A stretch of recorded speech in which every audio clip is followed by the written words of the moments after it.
Okay, so we are back again to the one code or the first code specifically that we had run in the last video, okay, which was printing hello world.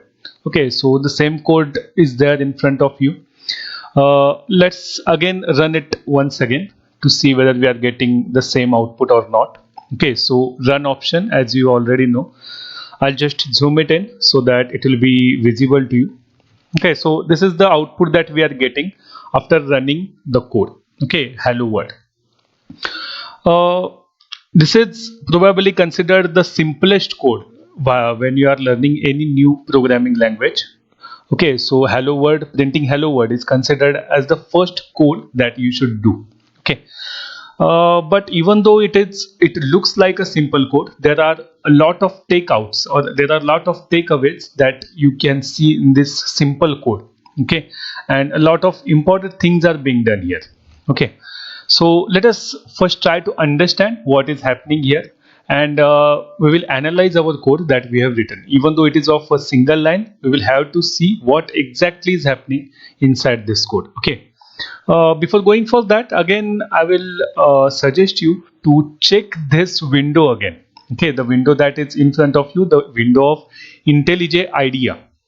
Okay, you have to understand it very carefully. Which things are there? I have already told you there is this project pane on the left hand side. Okay, so if you click on it, it will be open. If you want to hide it, you can again click on it. It will be hidden. Okay, so this project pane is there. In this, we are having our project. Okay, so we had created one project if you remember. So the name of our project was Hello World. Okay, and in that hello world, by right clicking it, we had created this Python file, right? Hello world.py. Py extension was automatically appended by the Python. Okay, so as you can observe here in the project pane, in below this particular folder, below this project, you can observe that our hello world.py file is there. Okay, so in that py file our code is written. Okay, one thing I'll suggest you that unless and until you are very expert regarding this coding, don't change manually anything here in this particular folder, because it will give you some errors if you try to do so. Okay, so our work will be mainly focusing on, we will be having this file, we are just going to write our code here, whatever we want to do, and then we are going to execute our code. Okay, just by right click it and run on that particular file. One more thing here is that, okay, it is saying me run hello world. Okay, so it is specifically mentioning which file you want to run. Okay, in this case we are running this hello world file. Okay, so that is why it is saying in this option that we are going to run this hello world. Suppose, and the thing will be there in the next few videos, that we are going to have multiple files here in this single project. Okay, so what you'll have to do is that you'll have to be very careful while running the code. Okay, so how you can check which file we are running? Okay, you have to check it before running it. So this option is there in which you can check your file. Right now we are having only single file, so it is only showing you single file. But when you'll have multiple files here, you'll have to select that file appropriately. You'll have to select that file, and then only you are going to click on this run, or you can even click on this run. Okay, so accordingly you will have to check which file you are running, and accordingly you are going to run the code. Okay, now coming back to our code again. Okay, the code was printing hello world. Okay, so unlike any other language, if you are coming from C language background, you must be observing that this is the most simplest way of executing this command. In other languages, you may have to write int main, you may have to include some files, but this is not the case with Python. Okay, Python is asking you only to write the things that you want to do. Okay, so because I want to just print this much of statement, you are supposed to write this print only. Okay, now let us understand, even though you may or may not know this. Okay, so the print. Okay, so what this print is basically, so basically print is nothing but it is called as a function.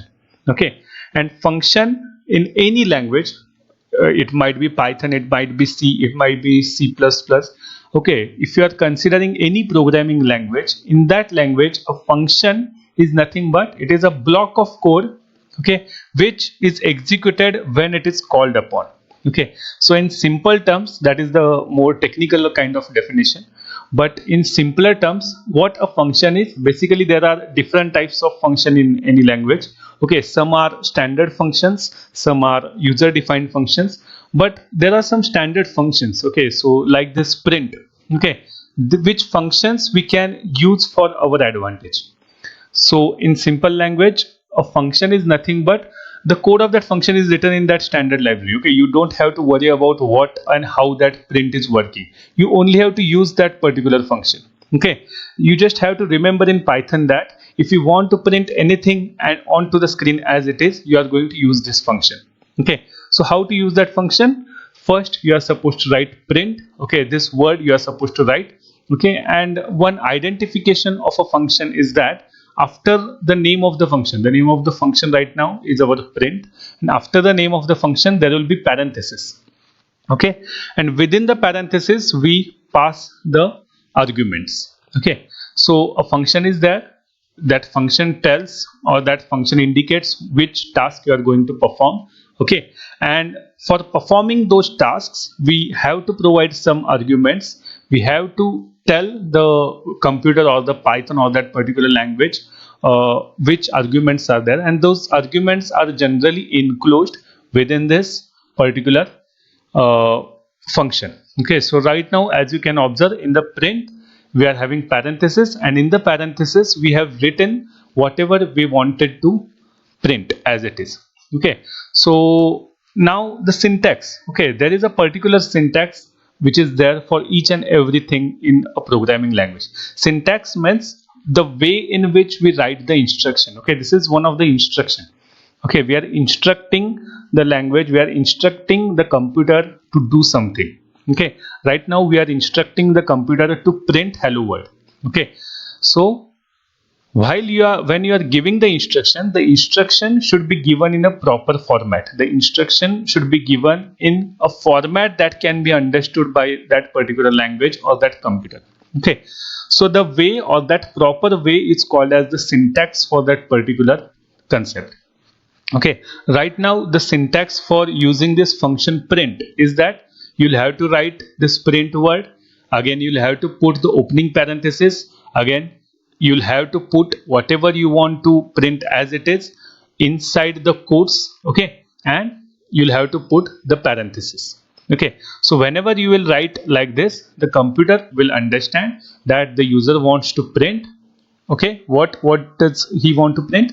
He wants to print whatever is written inside the quotes. Okay, now there is one thing with the Python. Okay, it is if you want to compare it with other language. Okay, this is also called as a dynamically configured language. Okay, or it is also called as a dynamic language. There are very few rules, or there are very less rules as compared to any other language. One example, as you can observe here, is that as I've told you, whatever you want to print, it should be enclosed within the parenthesis, as well as it should be enclosed within the quotes. Okay, so as you can observe, I have put a single quote here. Okay, and in the single quote we have written hello world. Okay, so the syntax is that you will have to write the thing that you want to print inside the quote. Okay, and Python allows you to put it inside single quote or the double quote. Okay, this is a very important thing that you'll have to remember. If you are using printf function, while using the printf function inside the parenthesis, if you want to print anything, that thing should be, and if you want to print anything as it is, okay, if you want to print anything as it is, you'll have to put that inside single quotes or double quotes. Okay, so right now we have put it in single quotes. Okay, but if I want to put it in double quotes, what I'll have to do? I'll have to change this to double quotes. Okay, but carefully observe here. Right now the Python is giving me a error message. Okay, and this is why in the earlier video we had called Python as an interactive language.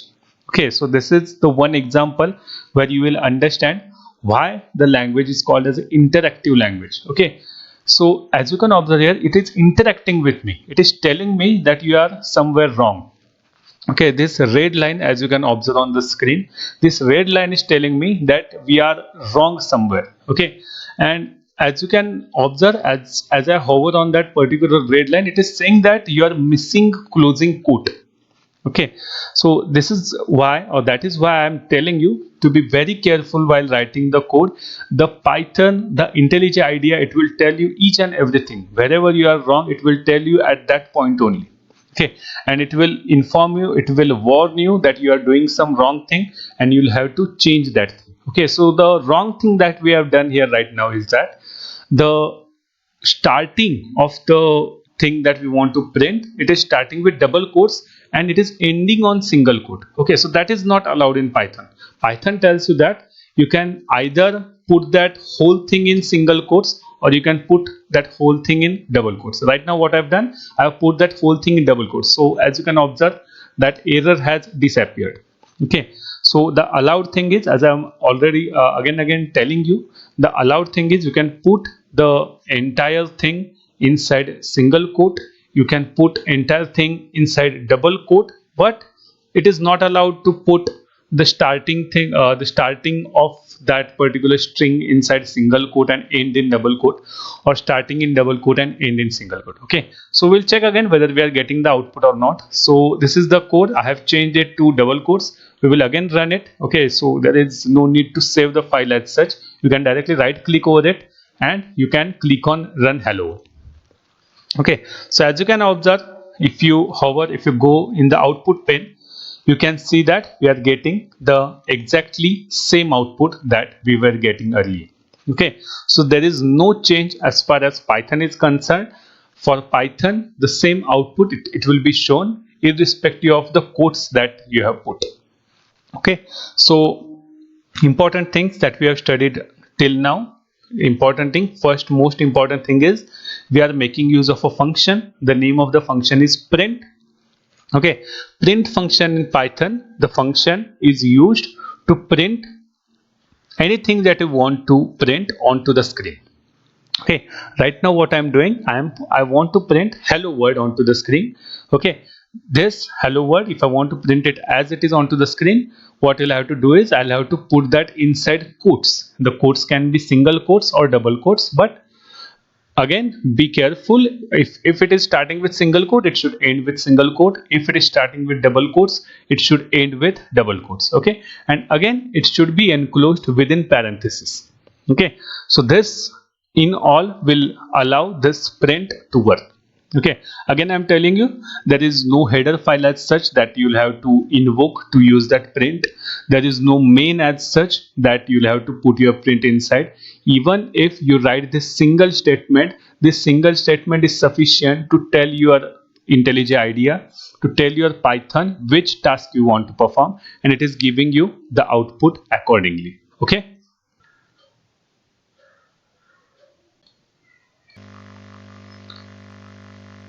Okay, and one more thing, even though I have told you that it will already show you if you are doing any error like we had done earlier. Okay, so it will show you that red line, but even, and again just observe here on the right hand side, there is a red mark coming over there.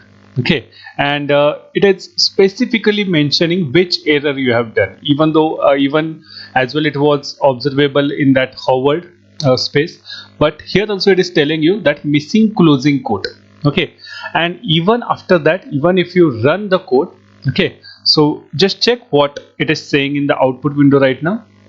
Okay, so if you observe it carefully, it is indicating you where you have done the error. Okay, so print function is written at the end, it is showing you the indication where you have done the error. Okay, URL while scanning the string literal. Okay, we are going to see what this string literal is, but for timing just observe here that it is showing you where you have done the error.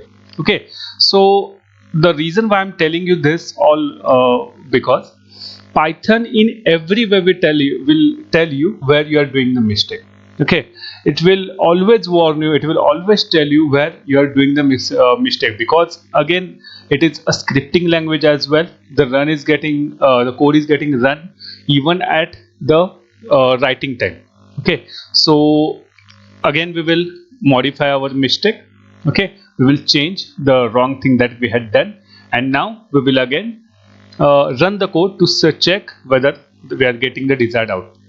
Okay, so as you can observe, we are getting the output, the error is removed, and as soon as you change the error, there is one green tick, okay, which is coming on the right hand side. Okay, so that is, so these are some of the ways where you can check whether you are going right or not. Okay, so even while even while you are doing the coding, even before doing the execution, even before checking the output, you can understand, you can know whether you have done the coding right or not. Okay, so these are the various things that I want you to know about, okay, that I wanted you to know about, so that while coding you will be confident, you will get confident if you observe it on the right hand side, if you observe it on the line itself. Okay, and eventually you will get better with the coding. Okay, so this is the thing with the printf that I wanted to tell you. Again, one more thing. Okay, so there are various types of arguments that we can pass onto the function. Okay, the argument that we have passed right now, okay, this argument, okay, hello world. Okay, argument is nothing but it is the value which is passed to function. Our function is printf and we are passing the value. That value right now is hello world, okay, which we want to print. Okay, so we are passing that value to our function, and whatever that value is, it is called as argument in the context of a function. So there are various arguments that you can pass on to the printf function. The one that we have passed right now, it is called as a string literal. Okay, so you must have known already, a literal means a constant. Okay, constant that doesn't change value. Okay, literal is another name for constant. So this argument right now that we have given, it's called as a string literal. Okay, so there is another way in which we can give the input. Okay, so let us do other operations with printf, and let us see how the printf, how we can make use of printf for various other arguments. Okay, okay, so there could be other kind of arguments as well. As we have seen here, as I've told you, this is string kind of literal. Okay, so another way which we can use printf is, suppose if I want to pass on an numeric literal. Okay, so numeric literal means a value which is in numeric form. Okay, so if I want to suppose print one value, okay, so that numeric value if I want to print, you'll just have to write this statement, printf 1. Okay, so even if you just write this much, as you can observe, if I run the code, run hello world, as you can observe in the output window, that 1 is printed. Okay, so these are various type of arguments that you can pass to the printf function. This is called as a string literal, whereas this one is called as numeric literal. Numeric literal doesn't have quotes around it. Okay, it is the value that we are passing. Okay, other operations that we can do with printf is, suppose if you want to perform a simple addition. Okay, so suppose I want to perform addition of 1 and 2. Okay, and I want to see the result. So how you can use the printf function for that? Just write a print function for that. Just write print and again parenthesis. Okay, as you can observe, as soon as I put the opening parenthesis, the closing parenthesis is already appended. Okay, so Python is, and IntelliJ IDE is helping you with each and every way it can. Okay, and it is asking you to write as less as possible. Okay, it is helping you with each and every aspect. Okay, so as we are talking about, we wanted to perform 1 plus 2. Okay, so this is directly, this is the way you can write it in Python. Okay, what you want to do is, you want to perform the addition of 1 plus 2, just put it in printf, it will show you the output, it should show you the output. Okay, so if I run the code again, you can observe the output is visible, the output is shown in the window. Okay, so 3 is shown in the printf. Similarly, there are various operations, arithmetic operations that we can perform. So suppose for the same values 1 and 2, I want to perform multiplication. So for multiplication in Python, you'll have to use the star sign. Okay, asterisk sign that we call. So you'll have to use that, and 1 into 2, it will perform that multiplication. Okay, again if you want to do the addition, okay, so again in print you can write suppose 4 divided by 2. Okay, so division operator, that forward slash is there, so you can use that for doing the division. Okay, so these are the, and again subtraction is there. Okay, so you can do the subtraction also. So print is there, and suppose we want to perform 5 minus 3. Okay, so this is the way in which you can perform the various operations. So again, if I run the output screen again, you can observe the various outputs that we have obtained after doing those operations. So 3 is the output for this addition, 2 will be the output for this multiplication, 4 divided by 2, it is giving you 2.0. Okay, so we will see why it is 2.0 and why it is not 2. So that is there. Okay, and again the subtraction between 5 and 3, it is giving you the output as 2.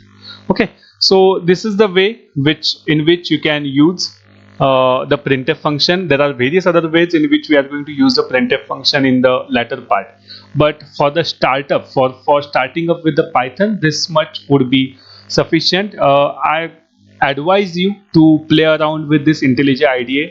I advise you to check which other ways you can use printf and whether you are able to print your literals or not. Okay, so that you will get the hang out of that particular Python or IntelliJ IDEA. Okay, more you will practice on this particular IntelliJ IDEA, more better you will go with the coding. Okay, just the things are that you'll have to be careful while writing the code. It is telling you each and everything. Just observe the things. It will be easier for you while doing the coding. Okay.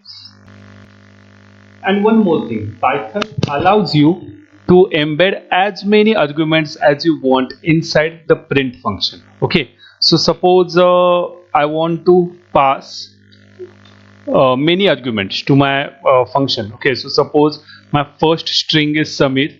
Okay, then I'm putting comma. Okay, so that comma is mandatory. Okay, then my name Samir Karadkar. Okay, then again I'll put one comma. Okay, one thing that you must be observing here is that it is giving me that underline below my name. Okay, so my name is not in that standard dictionary, or it is not finding it inside the dictionary specifically. Okay, so it will be showing that, but it is not an error as such. Okay, so error will be in red line, so that error is not there. It's just suggesting me that you may be wrong here, that you are using something that you don't want to. Okay, so right now I know that my name is there, so it will not be a problem, but it is again telling you that you have to check it with the dictionary as well. Okay, so what I've done is I have put two strings here, but I have put one comma in between that. Okay, so again I have put one comma, and suppose I have written 1 plus 2. Okay, so what I've done here is that I have passed three arguments. Okay, two of which are strings and one of which is numeric literal. Okay, so these are string literals and this one is numeric literal. Let us see what happens if we run this code. Okay, so as you can observe here, if I run the code, the previous output is as it is, but if you can observe here, you will find that it is showing me all the three arguments. Okay, so Samir is there because of comma. As you can observe, it has put one space in between the first and second argument. Again, it has printed Karadkar, okay, my surname, and again one space is there because of this comma, and it has done the calculation of this 1 plus 2 and it has printed 3. Okay, so as you can observe, this is very simple and the language is helping you with every way it can. It is giving you all the freedom that you want to do, and even in the further concepts that we are going to see, this will be this language is easiest among all, as we have already told. Okay, and the coding will be very easy. Okay, so I think you must have found it interesting. One more cool thing I want to show here is that if you write print suppose, and if you don't provide anything, okay, so in other languages you might have error here, but if you run it in Python, just observe what happens. Let us see what happens. Okay, you might not be able to see it right away, so what I'll do is I'll just cut this. Okay, and I'll just put it in between this so that it will be visible properly. Okay, so what I've done is, after this subtraction and before this multi-argument kind of print, I have put this print, okay, which is not having any argument. Let us see what happens. Okay, so if I run that, you can observe here that it has put a blank space. Okay, so this way of using printf is also there, and it is also very popular. As we go along with the coding, you will find that this will be it is going to be very useful for us. Okay, so what it has done is it has given us a single space. Okay, so as you can observe here, this is a very simple way of coding, very simplest way of coding, as we can say even. Okay, so we will see in the further videos the various other concepts that we can see in Python. Okay, thank you.